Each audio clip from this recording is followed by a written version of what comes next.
नमस्कार, बहुत बहुत स्वागत है आपका और मैं हूं आपके साथ प्रियव्रत दीक्षित। अगर हम आपसे पूछें कि आपने अपनी जिंदगी में सबसे बड़ा दुख कौन सा झेला है तो आप क्या कहेंगे? जाहिर सी बात है, हर किसी के दुख का अपना स्तर होगा। कोई पैसों की कमी से लड़ा होगा तो कोई छत और भोजन की कमी से लड़ा होगा, कोई नौकरी ना मिलने से परेशान होगा तो कोई पारिवारिक झमेलों में फंस कर रह गया होगा। इन सब बातों का सिर्फ एक ही मतलब निकलता है, हर किसी को अपने स्तर का दुख हमेशा बड़ा ही लगता है। पर सवाल यह है कि क्या आप इकलौते हैं जो दुख में हैं? कभी अपने आसपास नजर घुमाइए और देखिए कि आपसे कहीं ज्यादा दुखी लोग इस धरती पर हैं। जी हां, परंतु उनके जीने की जिज्ञासा कम नहीं हुई। आज के इस नैतिक कहानी ऐसी महिला की कहानी है जिसका पूरा जीवन केवल सफलता की मिसाल ही पेश नहीं करता, बल्कि विपरीत परिस्थितियों में इंसान की क्षमता कितनी है इससे भी परिचित कराता है। तो आइए मिलते हैं घर की लक्ष्मी बेटी में वंदना चांदना, जिनसे हमारी ब्यूरो चीफ पूजा जोशी ने खास बातचीत की है। आज हमारे साथ मौजूद है समाज सेवी वंदना चांदना। हमारे खास कार्यक्रम घर की लक्ष्मी बेटी में आपका बहुत बहुत स्वागत है। Thank you so much Pooja, thank you. Vandana ji, हम आपसे पूछना चाहेंगे कि आपने अपनी करियर की शुरुआत कब और कैसे की? मेरे करियर की शुरुआत 2016 में हुई, जहाँ पे फोटोग्राफी एंड फिल्म मेकिंग मेरे दिल में हमेशा ही एक इम्पोर्टेंट जगह रखता है। 2016 में मैंने कोर्स में एनरोल किया which was a photography course, and 2017 के एंड तक आते आते मैंने फोटोग्राफी एंड फिल्म मेकिंग का एडवांस कोर्स किया। एंड तभी मैंने अपनी कंपनी बनाई जिसका नाम मैंने अपनी दो प्यारी सी ट्विंस डॉटर्स के ऊपर रखा, नेवा एंड निया। नेवान्या आर्ट्स, फिर मैंने अपनी कंपनी फॉर्म की 2017 में। अगर आपके करियर की बात करें तो करियर के बीच आपको किन किन चुनौतियों का सामना करना पड़ा? क्योंकि देखिए, हर महिला को कुछ बनने के लिए कुछ खोना पड़ता है, उसके जीवन में बहुत सारी चुनौतियां आती है। आपकी क्या चुनौतियां रही? गुड क्वेश्चन पूजा, बिकॉज एक महिला जो एक माँ भी है, 3 बच्चों की माँ है, उसके लिए जो अपना घर का भी ध्यान रखती है, उसके लिए चुनौतियां सिर्फ एक छोटे लेवल पे नहीं है, हर रोज है। सबसे बड़ी चुनौती था कि मैं अपने बच्चों के साथ अपनी कंपनी को बड़ा कर रही थी। ये मेरे लिए चुनौती भी था और एक बहुत बड़ा सुकून भी था, बिकॉज मेरे लिए तो मेरा वर्क, मेरा काम, मेरा एक बेबी ही था। बट चुनौती ऑब्वियसली, आपके बच्चों को आपकी जरूरत है, आप टाइम किस तरीके से मैनेज करें, किस तरीके से अपने दिन को, हर रोज दिन को किस तरीके से बांटे, ये एक शुरू में ये एक चुनौती थी। बट फिर धीरे धीरे ऑटो मोड पे चला जाता है। अब तो काफी ऑटो मोड पर है, ठीक है चीजें। फिर कुछ ऐसी जिंदगी में ऐसे आपके घर में कुछ काम करने वाले लोग होते हैं जो बड़ी अच्छी जो लड़कियां होती हैं, और कुछ 1-2 वर्कर्स होते हैं जो आपके इन चुनौतियों में आपका बहुत सहारा बनते हैं। उनकी मदद से भी मैंने काफी कुछ कर पाई। अगर वो लोग नहीं होते तो फिर मेरे लिए बहुत मुश्किल हो जाता, और भी बहुत मुश्किल हो जाता। I had good help. अगर हम आपके शौक की बात करें, आपका टॉक शो चल रहा है और आपने ये शुरुआत भी की है, क्या है इसका मोटो? क्या दिखाना चाहते हैं, क्या करना चाहते हैं आप महिलाओं के लिए? ये सब बताएं मुझे। मेरे टॉक शो का मोटो है, एक्चुअली बहुत अजीब सा लोगों को साउंड करता है, but goodness. I want to spread goodness. मैं ऐसी बहुत सारी महिलाओं को जानती हूँ जिनका दिन अच्छे से शुरू होता है, जिनका दिन अच्छे पे खत्म होता है, और वो सिर्फ अपनी सेवा में, अपने काम के साथ उनका बिजनेस भी चल रहा है, उनका काम भी चल रहा है, वो अपना सेवा में भी उनका सुबह से दिन शुरू हो जाता है, और एंड तक वो सिर्फ सेवा में ही रहते हैं, along with their work, their family, their home। मेरे टॉक शो का मोटिव है कि अपन सेवा करें, अपन अपनी निजी जिंदगी को थोड़ा सा एक नॉर्मल लेवल पे रखें, अपने आप को थोड़ा सा नॉर्मल रखें। मैं मानती हूँ और मैं जानती हूँ कि हर इंसान अपनी कहानी का हीरो और हीरोइन है, लेकिन हम अगर इस चीज को थोड़ा सा पीछे रख के चलें और थोड़ा सा दूसरों के बारे में सोचें, जिनको हम लोगों की जरूरत है उनके बारे में सोचें। अगर हमारा दिन शुरू ही मदद के तौर पर और जिंदगी में दूसरों के लिए कुछ करने के तौर पर शुरू हो, तो इन चीजों से बहुत फर्क आता है, आपकी जिंदगी बड़ी संवरती है। मैंने अपने साथ देखा है, मेरी मम्मी के गुजरने के बाद मैं काफी डिस्टर्ब थी मेंटली, बट और मेरे पास ऐसे कोई इमोशनल सपोर्ट नहीं थी in apart from my own family, मैं इन लॉज की फैमिली। लेकिन मम्मी तो मम्मी होती हैं। मैंने जब मैं सेवा में जुड़ी, मैं कई संस्थाओं के साथ जुड़ी, मैंने अपने अंदर बहुत बदलाव देखा पूजा। मुझे ऐसा रियलाइज हुआ कि इन लोगों के लिए कुछ करके आप एक्चुअली अपने आप को खुश कर रहे हो, इन लोगों के को गुडनेस स्प्रेड करके आप अपने लिए गुड कर रहे हो। मेरे टॉक शो में जितनी भी महिलाएं इस बार, this is season 1, obviously touch by God's grace, भगवान की कृपा से मैं और भी सीजन्स लेके आऊंगी। और इसका सिर्फ यही है, इन महिलाओं ने बहुत काम किया है। ये 30 साल हो गए इनको, 20 years, 25 years, 30 years जब से ये सेवा में लगी हुई है। एंड रिलेंटलेसली उनके अंदर इतना ज्यादा जोश है आज भी, इस मतलब सीनियर सिटीजन होने के बावजूद भी चाइल्ड लाइक एनर्जी है अपने काम को लेके। वो सिर्फ अच्छाई से ही आती है।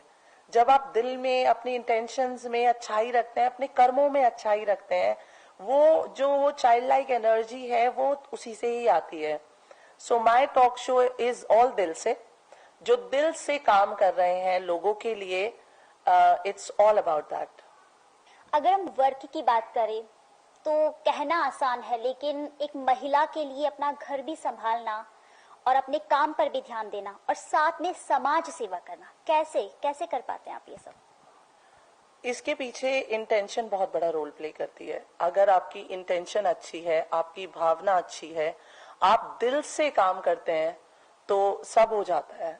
आपको ऑब्वियसली मैनेजमेंट चाहिए, आपको अपने थोड़े बहुत आपके जो साथी हैं, जो आपके हस्बैंड हैं, आपके बच्चे हैं, वो आप लोगों के साथ मिलके थोड़ा बहुत आपकी मदद करें, सब हो जाता है। इंटेंशन, आई वुड से, एक अच्छी भावना के साथ करो, दिल से करो, इट्स ऊपर वाला सब देख लेता है। बिल्कुल।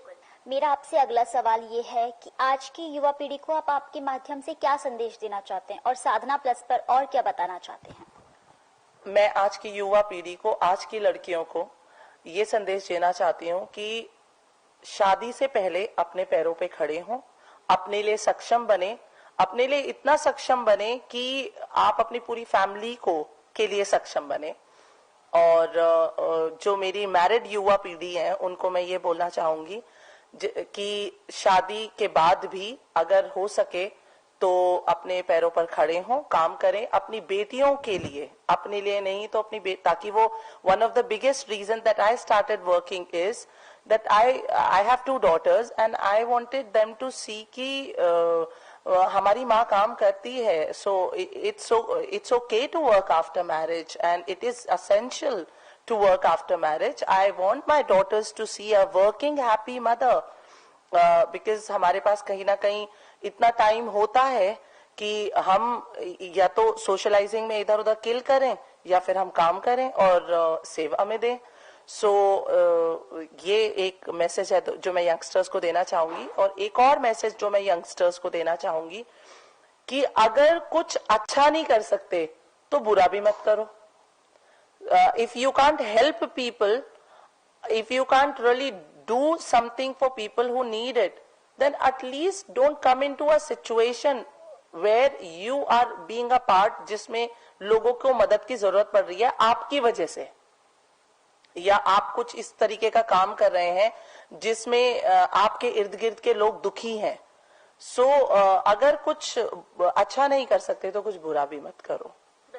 हम इतने अच्छे घरों से आते हैं, हम वेल टू डू लोग हैं। अगर हमारे जैसे लोग इस तरीके की संस्थाओं से जुड़े जो एक्चुअली अच्छा काम कर रहे हैं, मैं मान सकती हूँ कि कई लोगों को ये समझ में नहीं आता होगा कि भाई क्या करें।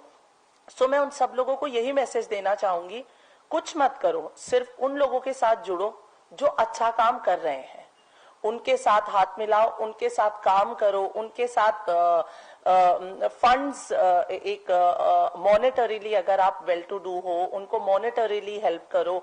This is least we can do कि अपने घर बैठे बैठे कहीं हफ्ते में एक बार, हफ्ते में 2 बार, महीने में एक बार आप उस संस्था को, but you need to know कि जो काम जेन्युइनली दिल से कर रहे हैं.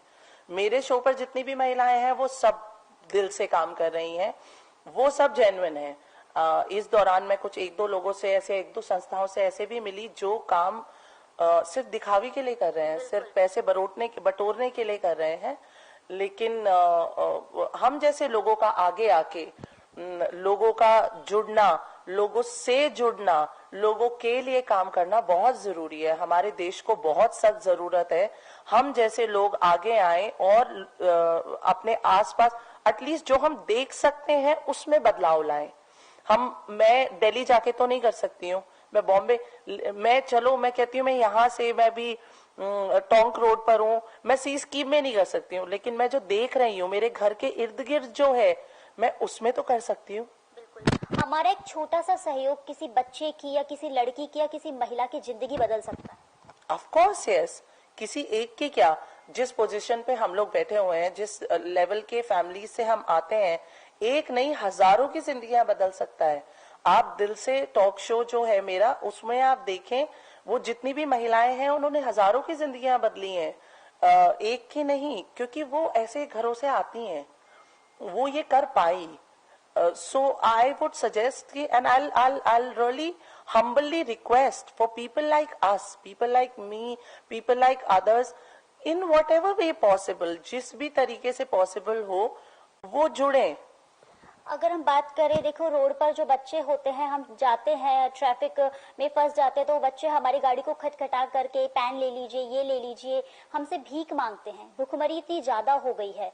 उन बच्चों को देखकर आपके मन में क्या आता है, क्या सोचते हैं कि क्या करूं मैं इन बच्चों के लिए? क्या सब यही सोचते हैं? पूजा, आपने एक ऐसा क्वेश्चन टच किया है जो मेरे लिए एक बहुत ही ज्यादा दिल को छूने वाला क्वेश्चन है. कुछ 5-6 साल पहले मैंने एक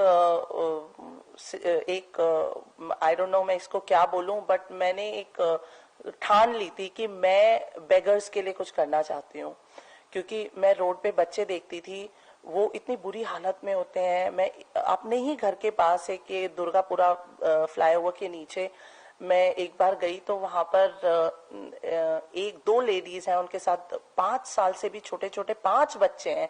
एक बच्चे की हालत इतनी खराब, शी वॉज प्यूकिंग, उसको कम से कम 103 बुखार. एक बच्चे के पूरे यहाँ पैर पे पूरे रैशेज हैं, उसको लिटरली मक्खियां भिनक रही हैं उस बच्चे के ऊपर. मैं इतना उस वक्त तो मैंने उनको हॉस्पिटल ले जाके उनको फर्स्ट एड दिलवा दिया, उनको डॉक्टर को दिखा दिया, उनको दवाइयां दिलवा दी, लेकिन मेरे को उस चीज ने बहुत परेशान किया कई दिनों तक. एंड मैं कुछ करना चाहती थी कि what is it that we can. मैंने बड़ी कोशिश करी, मैं बहुत लोगों से बात करी, मैंने काफी कुछ कई लोगों से, अपने जितने भी ये मित्र हैं सारे, जितने भी अच्छे अच्छे लोग हैं, सबसे बात करी, बट मैं कुछ कर नहीं पाई. मुझे इस बात का दुख भी है बहुत ज्यादा कि इन बच्चों को देख के जो दिल भरता है, जो दुख होता है कि ये क्या हमारे देश का, ये मैं अकेले नहीं कर पाऊंगी. इसमें हमें बहुत ज्यादा गवर्नमेंट की सपोर्ट की जरूरत है. इसमें मैंने ये रियलाइज करा, मैंने कई महीनों तक इस पर काम किया. ये एक बहुत ही ज्यादा वाइड वो है. ये अपन को इस तरीके की कोई पॉलिसीज निकालनी चाहिए, कोई इस तरीके का लॉ लेके आना चाहिए जो ये अलाउड ही ना हो. कि तो जब ये अलाउड नहीं होगा तो ये लोग फिर ऑल्टरनेटिव ढूंढेंगे. ऑल्टरनेटिव में फिर उनके लिए क्या करना है, कैसे, ये मैं इसके साथ मैं I don't know how can I bring this change. I don't know, really I don't know about this. But हम मोटिवेट तो कर सकते हैं, लोगों से कह तो सकते हैं, क्योंकि देखिए आज हमारे पास घर है, मकान है, लेकिन हम जब रोड पे जाते हैं, इतने बेघर है, उनके पास खाने को सुबह है तो शाम को नहीं है, उनकी स्थिति इतनी गंभीर है कि देख करके हमारी आंखों में भी आंसू आते हैं. हम ये सोचते हैं कि हमें तो सब कुछ मिल रहा है, लेकिन भगवान ने इनके साथ ऐसा क्यों किया? तो ऐसा कोई गवर्नमेंट, ऐसा कोई थीम या ऐसी कोई स्कीम चलाए जिससे इनके लिए भी कुछ अच्छा हो. पूजा, एक बहुत बड़ा सच ये है कि ये जो शहरों में आके फ्लाईओवर्स के नीचे घर बना के बैठे हुए हैं, इसमें जो ऑब्वियसली जो हमारे गवर्नमेंट है उसमें तो जो है सो है, जो वो कर सकते हैं वो तो वो कर ही सकते हैं, लेकिन इन लोगों के जो जहां से ये आते हैं, जैसे जो गांव हो गए जहां से, सो जैसे कई लोग थे जो झुंझुनू जिले से थे, हम लोगों को जरूरत है कि वहां पर उस तरीके का बेस रूट बनाएं, इन लोगों को आइडेंटिफाई करें कि ये कहाँ से आते हैं।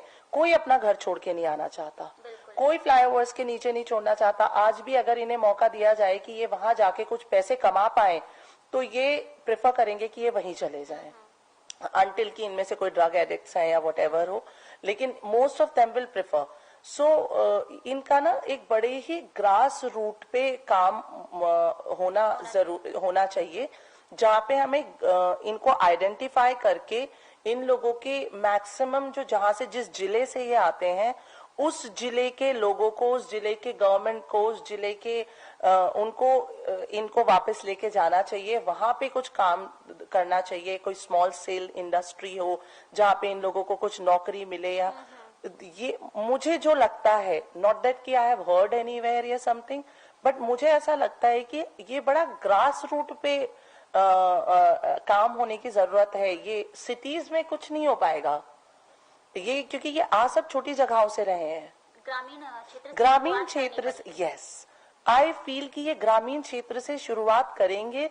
ये हम आज शुरुआत करेंगे कि भाई कौन लोग जो हैं जो उठ के शहरों में चले जाते हैं, या आइडेंटिफाई करेंगे, फिर उनको वहीं भेजेंगे, वहीं पर ही इन लोगों को किसी तरीके से कोई ऐसी संस्था कोई शुरू हो, या गवर्नमेंट इस तरीके का कोई बीड़ा उठाए, समथिंग लाइक दैट। तो हमारे साथ आज वंदना जी जुड़ी हुई थी, उन्होंने हमारे चैनल के माध्यम से अपनी बातें रखी और आज की युवा पीढ़ी को भी यही संदेश दिया कि आप कुछ अच्छा नहीं कर सकते तो बुरा भी मत कीजिए और अपने लक्ष्य को निर्धारित रखिए, आगे बढ़िए। तो नमस्कार, हमारे कार्यक्रम में सिर्फ इतना ही आज के लिए। तो ये थी वंदना चौंदा की कहानी, जिन्होंने नित्य प्रतिदिन जीवन में कुछ नया सीखा और नया सीखते हुए वो आगे बढ़ी।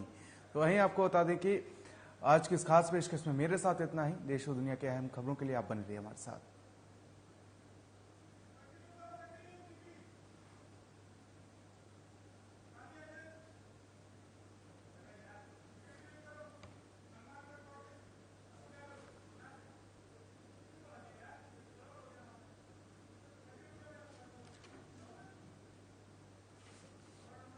तो खबर हनुमानगढ़ से है, जहां पर राज्य के मुख्यमंत्री अशोक गहलोत शनिवार को अपने 1 दिवसीय यात्रा पर हनुमानगढ़ पहुंचे और जहां उन्होंने हनुमानगढ़ जंक्शन स्थित राजीव गांधी स्टेडियम में आयोजित राजीव गांधी ग्रामीण ओलंपिक खेल के जिला स्तरीय प्रतियोगिता के समापन समारोह में भाग लिया। मुख्यमंत्री अशोक गहलोत ने कहा कि राजस्थान सरकार युवाओं और खिलाड़ियों के साथ हमेशा खड़ी मिलेगी, यह हमारा संकल्प है और राज्य सरकार अगली बजट युवाओं को समर्पित करने जा रही है।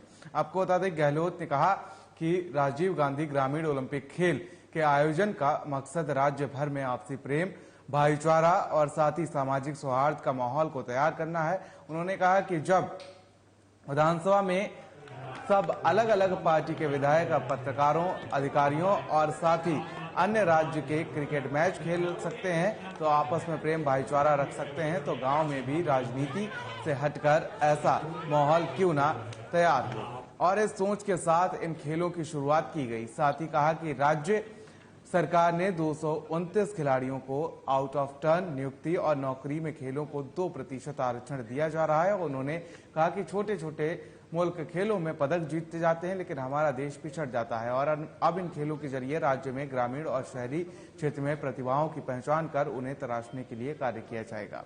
साथ ही कहा कि राज्य सरकार ओलंपिक पदक विजेताओं में राशि में इजाफा करते हुए गोल्ड, सिल्वर, ब्रॉन्ज मेडलिस्ट के लिए 3, 2 और 1 करोड़ रुपए के साथ ही 25 बीघा जमीन दे रही है।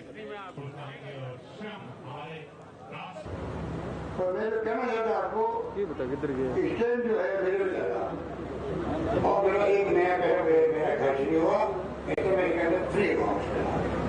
ये कमाल है चीनी योजना का कमाल। छिंदवाड़ा खुद निवासी चंद्र पाल कौर को उसके भी स्टैंड लगा मेरी तरह 1,35,000 रुपये का उसको इलाज।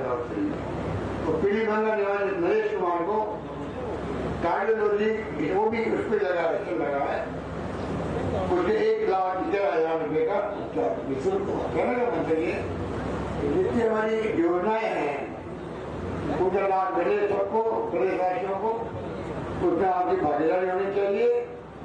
और खेलों के अंदर तो आपके जिले अंतर्राष्ट्रीय खिलाड़ी भी आपके यहाँ खेल वॉलीबॉल के लिए विक्रम सिंह मान, अजीत शेखो, अर्चना, कविता सुधार अच्छा परफॉर्म कर रहे हो। मैं उम्मीद करता हूँ कि अब जो हमने ये अभियान शुरू किया है उसके अंतर्गत आप अपने आगे खिलाड़ी आगे बढ़ाएंगे, टैलेंट को सर्च करेंगे, सरकार आपके साथ खड़ी मिलेगी सभी तरह से। ये हमारा संकल्प है। अंत में कहना चाहूंगा कि बजट हमने एक बढ़ के दिए थे पहले, अंतिम बजट मेरा होगा फरवरी के अंदर। इस बार मैं पिछली बार बजट किसानों को ले लिया था, अलग बजट किसान ने पेश किया, तो भी धनराशि मैंने प्रोविजन किया उसके अंदर। तो खबर सांचौर से है, जहां पर हर साल महात्मा गांधी की जयंती पर निजी और सरकारी स्तर पर कई कार्यक्रम आयोजित किए जाते हैं और इस बार भी आज उपखंड में सभी सरकारी और प्राइवेट स्कूलों की गांधी जी और शास्त्री की जयंती मनाई गई। आपको बता दें कि राज्य उच्च माध्यमिक विद्यालय हरियाली में गांधी जयंती के अवसर पर राष्ट्रपिता महात्मा गांधी के विश्व अहिंसा सर्व धर्म सद्भावना समारोह का आयोजन किया गया और पीईओ राजू खिलेरी ने महात्मा गांधी के आदर्शों और देश के हितों के लिए किए गए कार्यों के बारे में जानकारी दी और इस दौरान सर्वधर्म प्रार्थना सभा का आयोजन कर गांधी जी के तीनों प्रार्थनाओं का सामूहिक गायन भी किया गया।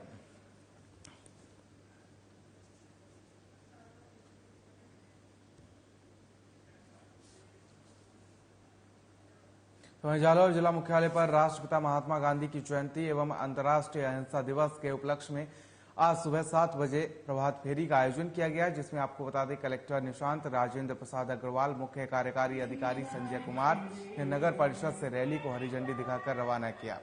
रैली नगर परिषद से प्रारंभ होकर अस्पताल चौराहा, सूरजपोल, गांधी चौक समेत शहर के विभिन्न मार्गों से होते हुए जिला कलेक्टर कार्यालय परिसर पहुंची, जहां पर स्थापित महात्मा गांधी की मूर्ति पर माल्यार्पण कर उन्हें याद किया गया। रैली शाहपूंजी जी और गैनाजी स्टेडियम पहुंची, जहां पर सर्वप्रथम दीप प्रज्वलित कर सरस्वती वंदना के साथ कार्यक्रम की शुरुआत हुई और इसी के तहत विभिन्न कार्यक्रमों के साथ जिला प्रशासन और सूचना केंद्र जालोर की ओर से प्रदर्शनी का भी आयोजन किया गया। तो वहीं इस दौरान पूर्व विधायक रामलाल मेघवाल और साथ ही विकास समिति के सचिव मोहन पाराशर, CMHO भजनाराम विश्नोई समेत स्कूल के छात्र छात्राएं मौजूद रहे।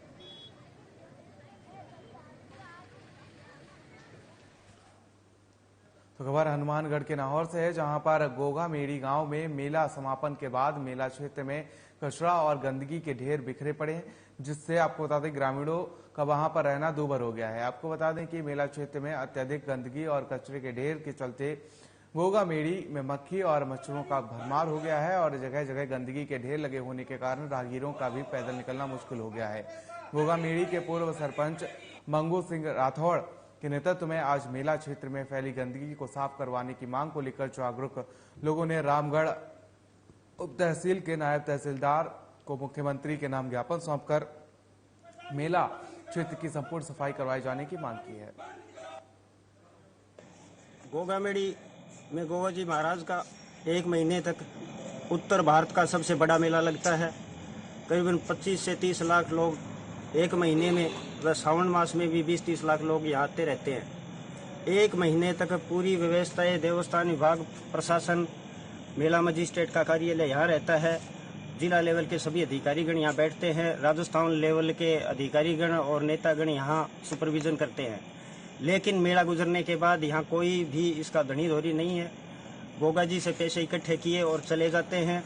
आज के दिन गोगा मेड़ी में मेला 10 तारीख को समाप्त हुआ। उसके बाद सभी को सम्मानित कर प्रमाण पत्र दे दिए गए, जबकि गंदगी की ये हाल है कि जगह जगह गंदगी के ढेर ही नहीं, पहाड़ बने खड़े हैं। आज के दिन गांव में ही नहीं, आसपास के 10-12 गांवों में इसी गंदगी की वजह से बहुत मक्खियां, मच्छर व मौसमी कीट पतंगे पैदा हो गए हैं, जिससे मौसमी बीमारियां होनी शुरू हो गई है। अगर अभी भी प्रशासन नहीं चेता तो इस बुलेटिन फिलहाल मेरे साथ इतना है। मुझे दीजिए इजाजत। नमस्कार।